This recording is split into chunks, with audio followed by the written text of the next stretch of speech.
सबसे पहले हर बच्चे को जीवन जीने की कला, जीवन जीने का विज्ञान सिखाया जाना चाहिए।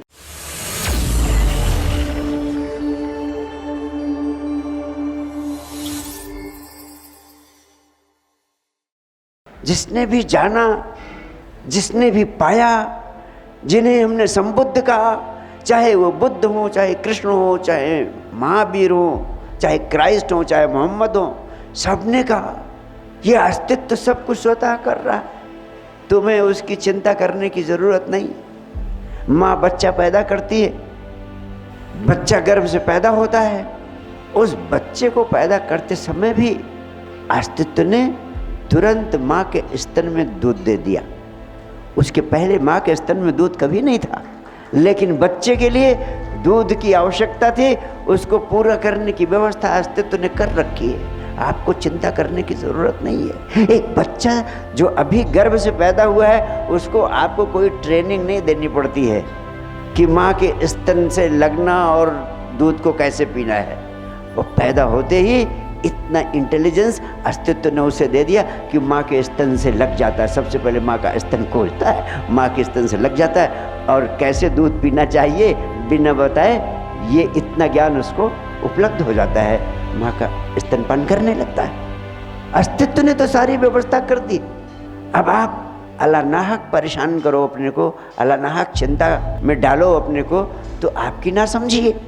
आप खुद अपना नरक पैदा करने के आदी बन गए हैं। You create your own hello and you have mastered this art since the very beginning. इस आदत को छोड़ा जा सकता है। आप देखें इस अस्तित्व में कितनी अद्भुत अद्भुत चीजें होती। एक हाथी को आपने देखा है, इतना विराट शरीर है उसका। एक हाथी औसत रूप से दिन में 300 किलोग्राम का भोजन करता है, और हाथी के पास अपने चारे का इंतजाम करने के लिए क्या है? कुछ नहीं। और हर हाथी को उसका चारा मिल जाता है। उसके पास सोचने का कोई तिकड़म नहीं है, कोई स्ट्रैटेजी नहीं है जो तुम बनाते रहते हो दिन भर अपने कामों के लिए और फेल हो जाते हो। 300 कुंटल चारा, तुम्हें कितना चाहिए? तुम्हें तो मुश्किल से 300 ग्राम चाहिए, और 300 ग्राम के लिए तुम्हारी छाती फट जाती है, तुम अपना नरक कर देते हो। काहे को करते हो भाई? सिर्फ नासमझी के कारण। तुम्हारे अधिकांश दुखों का मूल कारण है तुम्हारी नासमझी। तुम्हारे भीतर भरोसा नहीं है कि जिस अस्तित्व ने तुम्हें पैदा किया है, तुम्हारे भीतर सपने दिए हैं, तुम्हारे भीतर चाह पैदा की है, तुम्हारे भीतर जो चाह पैदा की है वो दूसरे के भीतर नहीं पैदा की, दूसरे के भीतर दूसरी चाह पैदा की।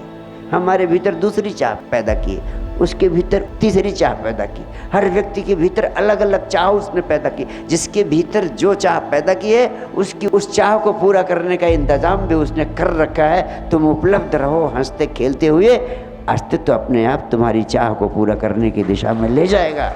ये जिसने भी जाना है, जिसने भी अनुभव किया है, जिसने भी पाया है, उस सब ने चीख चीख कर कहा है। वही संदेश मैं आपके प्राणों तक पहुंचाना चाहता हूँ। मेरे अपने जीवन का जो गहन अनुभव है उसका सत्य तुम्हारे प्राणों तक पहुंचाना चाहता हूँ। आखिर क्यों तुम्हारे अंदर ये भरोसा नहीं पैदा होता है? इसलिए कि तुम्हें इस दिशा में समझ पैदा करने के लिए कुछ भी बचपन से उपलब्ध नहीं कराया जाता है।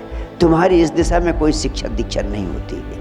जिंदगी को कैसे जीना चाहिए इस विज्ञान को सिखाने के लिए कोई स्कूल नहीं, कोई कॉलेज नहीं, कोई ट्रेनिंग इंस्टीट्यूट नहीं, कोई यूनिवर्सिटी नहीं। ये काम छोड़ दिया गया, किसी ने इस पर ध्यान ही नहीं दिया। जबकि मेरा मानना है कि सबसे पहले हर बच्चे को जीवन जीने की कला, जीवन जीने का विज्ञान सिखाया जाना चाहिए। ये हर हालत में पाठ्यक्रम का अंग बनना चाहिए।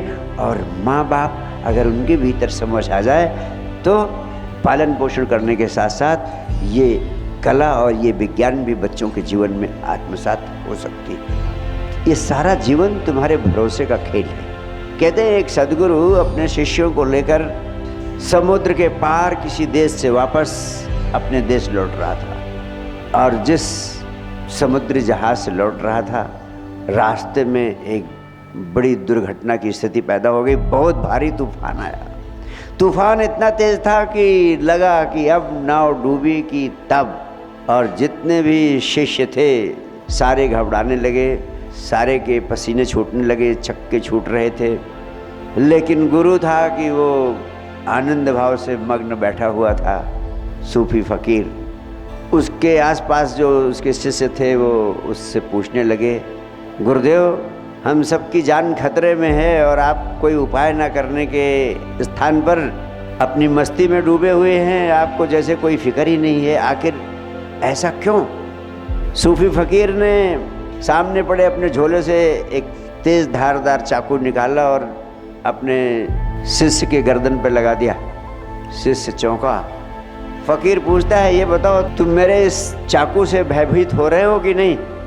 उन्होंने कहा, गुरुदेव आपके चाकू से क्या भयभीत होना, मुझे तो पता है आप में इतना प्रेम भरा है, आप अपना चाकू मेरी गर्दन पर चला ही नहीं सकते, इसलिए आपके चाकू से मुझे बिल्कुल कोई भय नहीं है, कोई डर नहीं है। उस फ़कीर ने कहा, जैसे तुम्हें मेरे पर इतना भरोसा है कि मेरे चाकू से कोई भय नहीं है, इतना ही भरोसा मुझे अस्तित्व पर है, परमात्मा पर है।